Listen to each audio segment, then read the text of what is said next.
నిర్ణయం తీసుకుని తీర్పునిచ్చారు.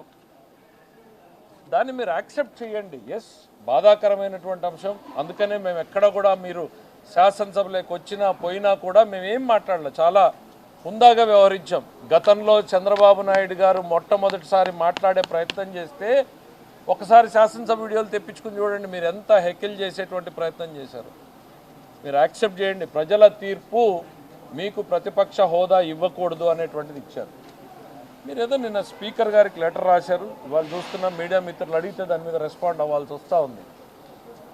మీరు ఎవరిచ్చారో ఈ సలహా నాకైతే అర్థం కాదు. ఈ లేఖ రాయమని చెప్పి మీకు ప్రతిపక్ష హోదా వస్తుంది అని ఏదో ఒక యాక్ట్ ఉంది, ఆ యాక్ట్ ప్రకారం in Andhra Pradesh payment of salaries and pension, జీతాలు భత్యాలు ఇచ్చేటువంటి పెన్షన్ ప్రకారం మీకు ప్రతిపక్ష నాయకుడి హోదా వస్తుంది అనేటువంటి సలహా ఏ పెద్ద మనిషి ఇచ్చాడో